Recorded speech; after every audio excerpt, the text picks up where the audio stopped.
ओम शांति। 18 फरवरी 2023 के महावाक्य। मीठे बच्चे, तुम्हें शीरखंड होकर रहना है, मतभेद में नहीं आना है। कोई भी गंदी आदत है तो उसे छोड़ देना है, किसी को भी दुख नहीं देना है। प्रश्न: जन्म जन्मांतर के लिए ऊंच पद पाने के लिए कौन सा रहम स्वयं पर जरूर करना है? उत्तर: स्वयं की अंदर से जांच करके जो भी बुरी आदतें हैं, क्रोध आदि विकार हैं, उन्हें निकाल देना, शीरखंड होकर रहना, एक की श्रीमत पर चलना, मतभेद में ना आना, कोई भी ईविल बातें ना सुनना ना सुनाना, यही अपने ऊपर रहम करना है। इससे ही जन्म जन्मांतर के लिए ऊंच पद मिल जाता है। जो अपने ऊपर रहम नहीं करते वह 21 जन्मों के सुख को लकीर लगा देते हैं। गीत ओम नमो शिवाय। ओम शांति। शिव बाबा की महिमा बच्चों ने सुनी। यह महिमा कौन करते हैं और कौन जानते हैं?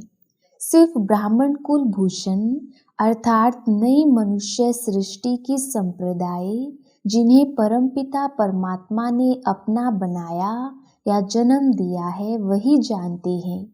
क्योंकि पहले पहले इस सृष्टि में वही ब्रह्मा द्वारा जन्म लेते हैं। जैसे तुमने पहले पहले जन्म लिया है परमपिता परमात्मा से, तो वह है सभी का सहायक, सारी दुनिया का सहायक, सभी दुख दूर करने वाला है। मनुष्य बहुत दुखी हैं क्योंकि अभी है कलयुग अंत का, तो सभी का सहायक बनते हैं। फिर भी अक्षर है ना आम और खास, तो खास भारत का है, उनमें भी खास जो बहुत जन्मों के अंत के जन्म में आकर मिलते हैं, अर्थात जो पहले पहले सृष्टि पर आते हैं। तुम बच्चे जानते हो तो कैसे सबका सहायक आकर बनते हैं। भगत भगवान को याद करते हैं, परंतु भगवान को जानते नहीं हैं। जब भगवान को ही नहीं जानते हैं तो भगवान जो नई ब्राह्मण मुख वंशावली रचते हैं उनको भी नहीं जानते। परमपिता परमात्मा आकर पहले पहले ब्राह्मण संप्रदाय रचते हैं, यह कोई को पता ही नहीं। आदि सनातन देवी देवता धर्म तो है सतयुग में, बाकी संगम युग को भूल गए हैं, क्योंकि गीता के भगवान को ही द्वापर में ले गए हैं। सतयुग के आदि और कलयुग के अंत के संगम का किसको पता नहीं है, ना गीता के भगवान को जानते हैं। गीता तो है ही सभी शास्त्रों की मात पिता, ऐसे नहीं कि सिर्फ भारत के शास्त्रों की मात पिता है, नहीं, जो भी बड़े ते बड़े शास्त्र सारी दुनिया में हैं, सभी के मात पिता है। भगवानुवाच, मैं तुमको फिर से सहज राजयोग सिखाता हूँ, जिसको फिर गीता नाम दिया है। तो अपने को भी कहना पड़ता है कि हम नई गीता सुनाते हैं, पुरानी गीता तो खंडन की हुई है। यह तो भगवान खुद अपने मुख से कंवल से बैठ सुनाते हैं। तुम्हारी बुद्धि में परम पिता परमात्मा शिव ही याद आता है। वह है स्वर्ग का रचयिता, सबका सहायक। श्री कृष्ण को सभी का सहायक नहीं कहेंगे। भगवान सृष्टि का रचयिता एक ही है। श्री कृष्ण तो स्वयं रचना है, बगीचे का फर्स्ट क्लास फूल है। परम पिता परमात्मा को बागवान भी कहते हैं, खिवैया भी कहते हैं। मनुष्य तो समझ ना सके कि खिवैया कैसे है, बरोबर असार संसार से ले जाकर फिर यहाँ नई दुनिया में भेज देते हैं, यहाँ ही फूलों का बगीचा बनाते हैं। सभी बच्चे जो भगत बन गए हैं, असुल भगवान की संतान थे, उनको माया दुखी बनाती है। भगवान तो है ही एक, वह सभी भक्तों को जरूर सुख देता है। कोई भी किसको सुख देता है तब उनको याद करते हैं। स्त्री पति को अथवा बच्चा बाप को अथवा दोस्त दोस्त को याद करते हैं। जरूर उसने सुख दिया होगा। भाई से भी दोस्त प्यारा होता है क्योंकि सुख देते हैं, तो सुख देने वाले को ही याद किया जाता है। अभी सारी सृष्टि के मनुष्य भगत हैं, मनुष्य के ही 84 जन्म गाए हुए हैं। कुत्ते बिल्ली के 84 जन्म नहीं कहेंगे। गाया भी गया है कि आत्मा परमात्मा अलग रहे। इस समय मेला होता है, परमपिता परमात्मा सभी बच्चों के बीच आते हैं। महफिल लगी हुई है ना। एक होती है सुख की महफिल, दूसरी होती है दुख की। सतयुग में है सुख की महफिल, यहाँ तो दुख की कहेंगे। कोई मरते हैं तो भी दुख की महफिल लग जाती है। कोई बड़ा आदमी मरता है तो शोक में झंडा नीचे कर देते हैं, तो दुख की महफिल हुई ना। भगत बहुत दुखी होते हैं तो भगवान को याद करते हैं, परंतु उनको जानते बिल्कुल नहीं। कहते भी हैं उसने पैदा किया, आखिर भी उनको जानेंगे या नहीं।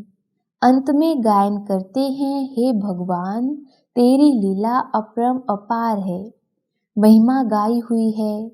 तुम जानते हो बाप नहीं होता तो सृष्टि चक्र का राज कौन समझाता, कौन हमको चक्रवर्ती बनाता। अब संगम पर तुम सदा के लिए दुख से छूटने का प्रयत्न कर रहे हो। संगम युग कोई बड़ा नहीं है, अपना यह नया जन्म है। यह छोटा सा युग है हम बच्चों के पुरुषार्थ के लिए। बड़ा इम्तिहान है, इनकी सब्जेक्ट सभी इम्तिहानों से न्यारी है। 5 विकारों पर जीत पानी है। बहुत मनुष्य कहते हैं पवित्र रहना तो असंभव है। गृहस्थ व्यवहार में रहते हुए माया को जीतना तो बड़ा मुश्किल है। समझते हैं ऐसा उस्ताद तो मिल ना सके। सन्यासी भी घर बार छोड़ने बिगर पवित्र रह नहीं सकते। तो बाप इस माया पर जीत पाने की युक्ति बताते हैं, जैसे कल्प पहले भी सिखाई थी। जब बाबा सिखाते हैं तब हम भगत से ज्ञानी बनते हैं। इसको ही भारत का प्राचीन ज्ञान और योग कहा जाता है। इसको दुनिया में कोई भी नहीं जानती। बाप समझाते हैं यह ज्ञान प्राय लोप हो जाता है और यह देवता धर्म भी लोप हो जाता है। ड्रामा में ही ऐसा है। जब प्राय लोप हो जाए, सृष्टि दुखी हो, तब तो भगवान आकर फिर से स्थापना करे। यह भी कोई को पता नहीं कि कलयुग की आयु कब पूरी होती है। तुम ही बाप को और इस ड्रामा के आदि मध्य अंत को जानते हो। देखने में कितने साधारण हो, कुब्जाएं अहिल्याएं, परंतु नॉलेज कितनी ऊंची है। अपने सारे 84 जन्मों के चक्र को तुम जानती हो। थोड़ा भी कोई याद करे तो भी अच्छा, परंतु कोई प्रश्न पूछे और उत्तर देना ना आए तो बोलना चाहिए कि हम अभी पढ़ रहे हैं, हमसे बहुत तीखे हैं, वह आपको अच्छी रीति समझा सकेंगे। अपना अहंकार नहीं रखना चाहिए, कह देना चाहिए हमारी बड़ी बहन जी बहुत तीखी हैं, आप फिर कोई समय आना तो वह समझाएंगी। समझो कोई ऐसा प्रश्न निकलता है तो तीखी भी उसका उत्तर नहीं दे सकती तो बोलना चाहिए हम सब पढ़ रहे हैं, अंत तक पढ़ते रहेंगे, गुह्य से गुह्य नॉलेज सुनते रहेंगे। यह पॉइंट अभी हमको समझाई नहीं गई है। यह तो जरूर है, इतना समय जो पढ़ा है तो जरूर अजून गुह्य पॉइंट रही हुई है जो सुनाते रहेंगे। स्कूल में भी धीरे धीरे पढ़ाया जाता है, ऐसे थोड़े ही एक दिन में ही सारी नॉलेज मिल जाती है। वैसे यहाँ भी पढ़ाई में, योग लगाने में, आप समान बनाने में समय लगता है। बाप दिन प्रतिदिन सहज कर समझाते हैं, भगवान एक है, उनको ही सब याद करते हैं। भगवान ही हेवन स्थापन करते हैं तो जरूर देवता बनाने के लिए संगम पर ही राजयोग सिखाएंगे। तो मैनर्स भी ऐसे चाहिए। जब पाप खत्म हो तब तो विजय माला का दाना बने, टाइम लगता है। यह है सुहावना संगम का मेला। समझाना है सारी दुनिया के मनुष्य भगत हैं, साधना करते हैं भगवान के लिए कि वह परमात्मा आकर सभी को वापस ले जाए, मुक्ति जीवन मुक्ति का ज्ञान दे देवे, देवता धर्म की स्थापना करे। सन्यासी तो समझते हैं सुख कागविष्टा समान है, सो तो जरूर इस दुनिया का सुख ऐसा है, परंतु क्या भारत में कभी सुख नहीं था? सन्यासी तो पसंद करते हैं मुक्ति को, वह कभी जीवन मुक्ति का ज्ञान दे ना सके। भगवान को ही आकर राजयोग सिखाना है, सन्यासियों को नहीं सिखाना है, क्योंकि वह कोई आदि सनातन देवी देवता धर्म स्थापन नहीं करते हैं। अभी सब कहते भी हैं कि एक मत हो, परंतु इस दुनिया में तो एक मत हो ना सके, अथाह मते हैं। मात पिता भाई बहन काका मामा आदि सभी अनेक मत देने वाले हैं। अब उन पर नहीं चलना है, एक की ही श्रीमत पर चलना है। भगवान आकर एक श्रीमत देते हैं तो फिर एक मत की राजधानी हो जाती है। देवी देवताएं सदैव शीरखंड रहते हैं, यहाँ तो बहुत लड़ते झगड़ते रहते हैं। शास्त्रों में भी है कि कौरव पांडव दिन में लड़ते थे, रात को शीरखंड हो जाते थे। यहाँ भी बच्चे समझते हैं कि हमारे में क्रोध का अंश आ गया, बाबा हम आपसे माफ़ी मांगते हैं। तो तुमको भी देखना चाहिए, सारे दिन में किसको दुख तो नहीं दिया, किससे मतभेद में तो नहीं आए, किससे ईविल तो नहीं बोला जिससे कोई को दुख हुआ हो।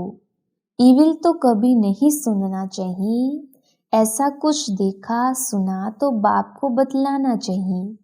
बाप ही बच्चों को सब समझाते हैं, नहीं तो आदत पक्की हो जाए।